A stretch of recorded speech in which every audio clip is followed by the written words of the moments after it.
My name is David Miller, and this is the story of the most horrifying night of my life. It's a night I wish I could forget, but the memory lingers like a shadow that won't let go. It was a late Friday evening, and I had just finished a grueling week at work. The only thing on my mind was getting home, curling up in bed, and losing myself in sleep. I was driving on Route 27, a long, winding road through the countryside that I often took to avoid the congested highway. The route was typically serene and beautiful during the day, but at night it took on a different character, one of isolation and eerie silence. The moon was a mere sliver in the sky, and the road was bathed in darkness, save for the dim glow of my headlights cutting through the night. I turned on the radio to drown out the unsettling silence, but only static greeted me. Frustrated, I turned it off and focused on the road ahead. About 20 miles from home, I glanced in the rearview mirror, out of habit. That's when I saw a shadowy figure in the back seat. My heart skipped a beat, and I felt a chill run down my spine. I quickly turned around, but the back seat was empty. I shook my head, telling myself it was just a trick of the light, or my imagination playing tricks on me after a long day. I continued driving, trying to shake off the unsettling feeling. But every few minutes, I would catch a glimpse of the figure in the mirror. It was always in the same spot, just out of focus, sitting in the middle of the back seat. The more I saw it, the more real it seemed. I could make out the outline of a head, shoulders, and what appeared to be long, dark hair. My anxiety grew with each passing mile. I began to sweat, my hands gripping the steering wheel so tightly that my knuckles turned white. I turned around multiple times, each time seeing nothing but empty seats. But whenever I looked in the mirror, the figure was there, a silent and menacing presence. I tried to rationalize what was happening. Maybe it was a trick of the light, or perhaps I was just exhausted. But deep down, I knew something was terribly wrong. I turned up the air conditioning to cool down, but the cold air did nothing to ease my growing panic. About 10 miles from home, I decided to stop the car. I pulled over to the side of the road and turned on the interior light. I checked the back seat thoroughly, feeling a mix of fear and foolishness. There was nothing there, no sign of anyone or anything that could cast such a shadow. I sighed in relief, convincing myself that it was all in my head. I got back in the driver's seat and took a deep breath before pulling back onto the road. The drive continued uneventfully for a few minutes, and I began to feel a bit more at ease. But then I glanced in the mirror again, and my heart sank. The shadowy figure was back, clearer than ever. This time I could almost see a face, a pale, ghostly visage with hollow eyes staring back at me. Panic set in. I floored the gas pedal, desperate to get home and escape whatever was haunting me. The car sped down the winding road, and I kept glancing in the mirror, hoping the figure would disappear. But it remained, its presence growing stronger and more oppressive. Suddenly, the car radio turned on by itself, blaring a garbled, static-filled noise that made my ears ring. I reached to turn it off, but the knob wouldn't budge. The static grew louder, and I could hear faint whispers mixed in with the noise. My hands trembled as I gripped the wheel, my eyes darting between the road and the rearview mirror. The figure in the back seat seemed to be moving closer, inching towards me. I could feel its cold breath on the back of my neck, even though the car's windows were closed. My heart pounded in my chest, and I could barely breathe. The whispers from the radio became clearer, forming words that sent shivers down my spine. "David, you can't escape," I screamed, my voice echoing in the confined space of the car. I swerved wildly, barely keeping the vehicle on the road. The figure's face was now inches away from mine, its hollow eyes boring into me with a malevolent intensity. I could see its lips moving, but no sound came out. In a desperate attempt to escape, I slammed on the brakes and veered off the road, crashing into a ditch. The car jolted violently, and my head hit the steering wheel, causing everything to go black. When I came to, I was surrounded by darkness and silence. The car was still, and the only sound was my ragged breathing. I cautiously looked in the rearview mirror, dreading what I might see. The figure was gone. I fumbled for my phone and called for help. As I waited for the tow truck, I sat in the car, too afraid to move. The oppressive silence was broken only by the distant sound of crickets. My mind raced, trying to make sense of what had happened. Was it a hallucination brought on by exhaustion, or had I encountered something truly supernatural? The tow truck arrived, and the driver helped me out of the car. I didn't mention the figure in the back seat, fearing that he would think I was crazy. As we drove to the nearest town, I couldn't shake the feeling that I was being watched. The next few days were a blur. I had the car checked for any mechanical issues, but everything was normal. Despite my attempts to rationalize the experience, I couldn't forget the face of the figure in the mirror. It haunted my dreams, and I found myself avoiding the rearview mirror whenever I drove. Weeks passed, and the fear began to fade, replaced by a lingering sense of unease. I started taking different routes home, avoiding Route 27 entirely. But no matter where I drove, I always felt like I was being watched, a shadow lurking just out of sight. One evening, as I was cleaning out the car, I found something that sent chills down my spine. Tucked under the back seat was an old, tattered photograph. It showed a young woman with long, dark hair and hollow eyes, the same face I had seen in the mirror. On the back of the photo was a name and date: Emily, 1985. I did some research and discovered that Emily had gone missing on Route 27 nearly 40 years ago. Her body was never found, and her disappearance remained a mystery. The realization hit me like a punch to the gut. Had I encountered her restless spirit? I tried to put the photograph and the experience behind me, but it was impossible. The face in the mirror, the whispers, the cold breath on my neck, they were all too real. I knew that Emily's spirit was still out there, haunting the road where she had vanished. To this day, I avoid Route 27 at all costs. I sold the car, hoping to rid myself of the haunting memories. But even now, I can't escape the feeling that Emily is still watching me, waiting for the right moment to return. I've shared my story with a few close friends, but most of them dismiss it as a product of stress and fatigue. Only a handful believe me, and they too avoid Route 27. As for me, I've learned to live with the fear, accepting that some mysteries are never meant to be solved. And so I continue my life with the shadow of that night always looming over me. Every time I drive at night, I can't help but glance in the rearview mirror, dreading what I might see. The memory of that shadowy figure is a constant reminder that some nightmares are all too real.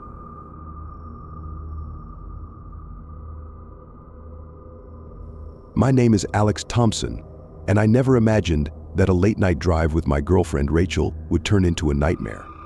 It all began on a chilly autumn evening when we decided to take a road trip to the countryside. We both loved the serenity and the quiet, a stark contrast to our bustling city life. The idea was to spend a weekend at a cozy little cabin we'd rented, tucked away in the woods. The sun had set, casting long shadows across the winding road. Rachel and I were chatting, laughing, and enjoying the scenic beauty that surrounded us. The road was empty, save for the occasional car that passed by. It was peaceful, almost too peaceful. Little did we know, this tranquility was about to be shattered. We were about halfway to our destination when Rachel noticed something strange in the rearview mirror. "Alex, there's a car behind us. It's been following us for a while now," she said, a hint of unease in her voice. I glanced at the mirror and saw a pair of headlights trailing us, maintaining a steady distance. At first, I dismissed it as a coincidence. After all, we were on a long stretch of road, and it wasn't unusual for another car to be heading in the same direction. However, as the minutes ticked by, the car remained behind us, matching our speed no matter how much I sped up or slowed down. "Maybe they're going to the same place we are," I suggested, trying to calm Rachel and myself. Rachel nodded, but her eyes were fixed on the mirror. Maybe she murmured, though she didn't sound convinced. We continued driving, and the car continued following. The road began to narrow, bordered by dense trees that seemed to close in on us.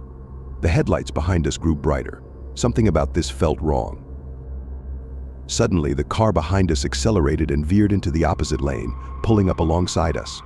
I glanced over, expecting to see a driver, but there was no one. The car was empty. My heart pounded in my chest as I struggled to comprehend what I was seeing.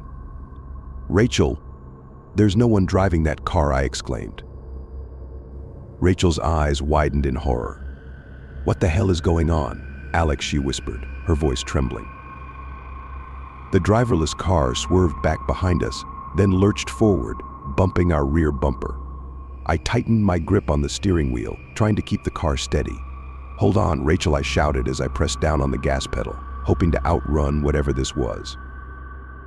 We sped down the winding road, but the phantom car stayed on our tail, its headlights glaring through our rear window like the eyes of a predator. It rammed us again, harder this time, causing our car to swerve dangerously close to the edge of the road. I fought to regain control, my knuckles white from the strain. Rachel was on the verge of tears. "Why is this happening?" she cried. "What does it want?" "I don't know," I shouted back, panic rising in my throat. "But we need to get away from it." We raced down the road, the forest on either side a blur of dark shapes. The driverless car didn't relent. It rammed us again and again, each impact more violent than the last.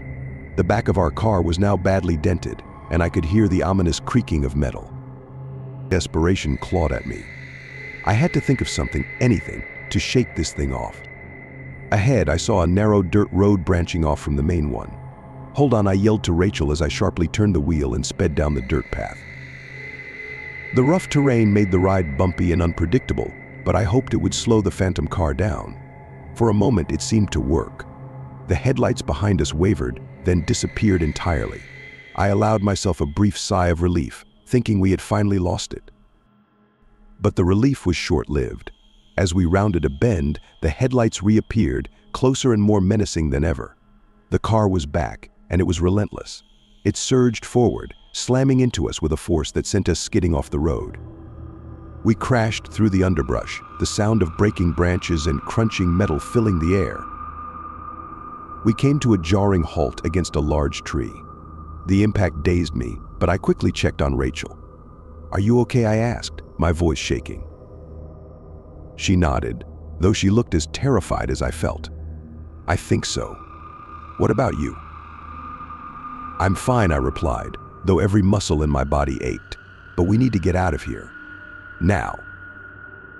We scrambled out of the car, the cool night air hitting us like a splash of cold water. The phantom car was nowhere to be seen, but I knew it was out there, waiting.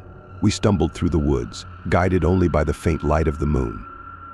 The forest was eerily silent. The only sound was our ragged breathing and the crunch of leaves underfoot. After what felt like hours, we emerged onto another road. In the distance, I saw the faint glow of a gas station. "Look, Rachel, over there," I said, pointing. "We can call for help."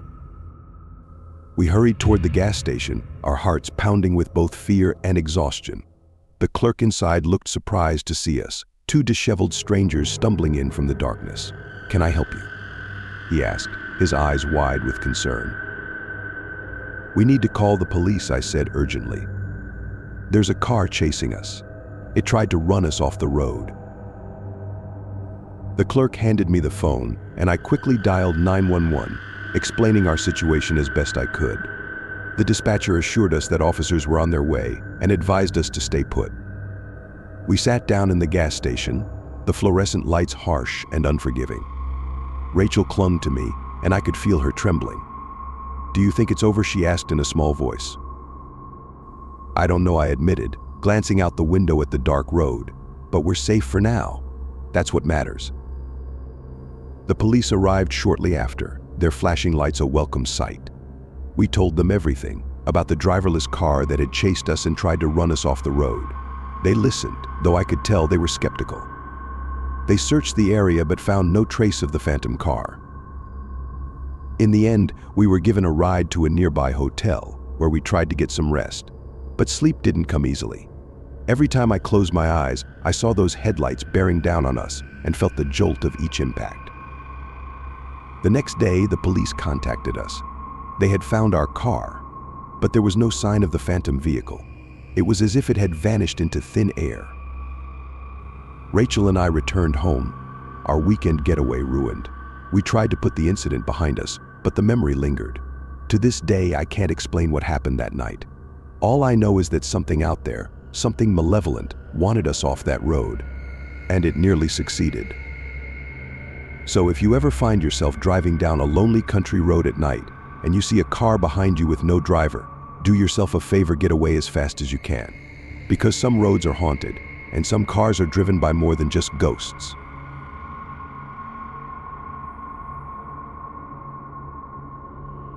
My name is Jason Thompson, and I'm a rideshare driver. I've been driving for a couple of years now, and while I've had my fair share of strange encounters, nothing could have prepared me for what happened one cold, dreary night last October. It was a typical Friday evening, and the city was bustling with the usual weekend crowd. Bars were packed, streets were lively, and rideshare requests were pouring in. I had just dropped off a group of college kids downtown when I received another request. The pickup location was a quiet residential neighborhood not far from where I was. I pulled up to the address, a modest-looking house with a single porch light flickering. It was eerily quiet, with no sign of movement. I waited a few minutes, idly scrolling through my phone, before a figure emerged from the shadows. The passenger was a woman, probably in her late 20s, with long, dark hair that obscured her face. She moved slowly, almost mechanically, as she approached the car and slid into the back seat without a word. "Good evening," I greeted her, but she didn't respond. She just stared silently out the window. I shrugged it off, assuming she was just having a bad day. Her destination was an address on the outskirts of town, about a 20-minute drive away. The ride was uneventful at first. I tried to make small talk, but she remained silent, her eyes fixed on the passing scenery. Something was unsettling about her silence, the way she seemed disconnected from everything around her. I focused on the road, trying to ignore the growing unease gnawing at my gut. As we drove further from the city, the streets became less familiar and more desolate. The streetlights grew sparse, and the road wound through a stretch of dense, dark forest. The silence in the car was suffocating, and I found myself glancing in the rearview mirror more often than usual. Each time I saw her sitting there, unmoving, staring out into the darkness. Finally, we reached the destination, a small, isolated house at the end of a long, narrow driveway. The house was old and decrepit, with boarded-up windows and an overgrown yard. The place looked abandoned, and I wondered if I had made a mistake. "We're here," I announced, but she still didn't move. After a few moments, she finally opened the door and stepped out, disappearing into the shadows without a word or a glance back. I waited for a few minutes, half expecting her to come back, but she never did. With a sigh, I decided to leave. As I glanced back one last time, something caught my eye on the back seat. It was an old, faded photograph. I picked it up, my heart skipping a beat. The photo showed a young woman, her face hauntingly familiar. It was the same woman I had just dropped off. Confused and uneasy, I drove back to the city, my mind racing with questions. Who was she? Why did she leave the photo? And why did she seem so otherworldly? That night, I couldn't shake the feeling of dread. I searched online for any information about the woman in the photograph, but found nothing. I even checked local news archives for any reports of missing persons matching her description, but came up empty-handed. The whole experience felt like a bad dream, but the photograph in my hand was very real. The next night, I decided to work again, hoping that keeping busy would help me forget the strange encounter. The night was uneventful, and I began to relax, convincing myself that it was just a weird, isolated incident. Around midnight, I received a request from the same residential neighborhood. My heart pounded as I drove to the address, hoping it wasn't her again. When I arrived, there was no one there. I waited for a few minutes, and just as I was about to cancel the ride, a figure appeared from the shadows. It was her. She slid into the back seat, just like before, silent and staring out the window. My hands trembled as I started the car, driving in silence. The unease from the previous night returned, stronger than ever. As we drove through the deserted streets, I glanced in the rearview mirror. Her face was partially obscured by her hair, but I could see her eyes cold, vacant, and staring right at me. A chill ran down my spine, and I quickly looked away, focusing on the road ahead. We reached the same isolated house, and she got out without a word. This time, I didn't wait. I sped away, desperate to put as much distance between myself and that place as possible. When I got home, I found another photograph on the back seat. It was the same woman, but this time she was standing in front of the house, looking directly at the camera. Her expression was one of sadness and despair. Panic set in. I didn't know what to do. I tried to rationalize it, telling myself it was just a coincidence, but deep down, I knew something was very wrong. I considered going to the police, but what would I say? That a ghost was haunting my car? The following nights were torture. I couldn't bring myself to drive, fearing another encounter. I stayed up late, searching for answers, but found none.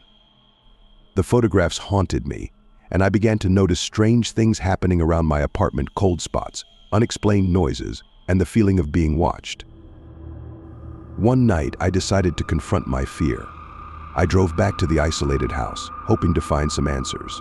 The house was dark and silent, even more ominous than before. I approached cautiously, my flashlight cutting through the darkness. Inside, the house was a ruin. Broken furniture, shattered windows, and debris littered the floor.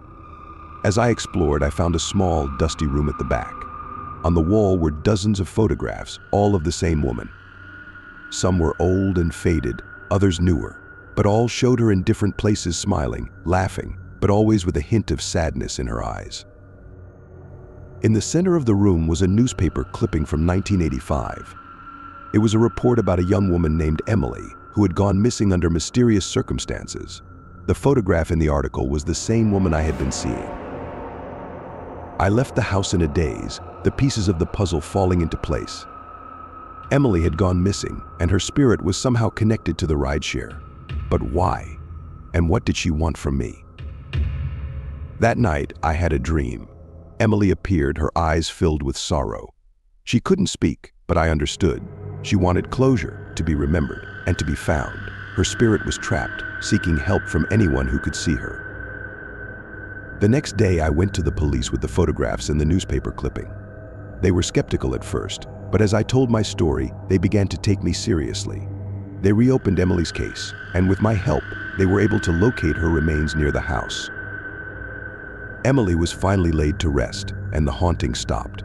The photographs disappeared, and my car felt normal again. But the memory of those nights stayed with me, a reminder of the thin veil between our world and the next.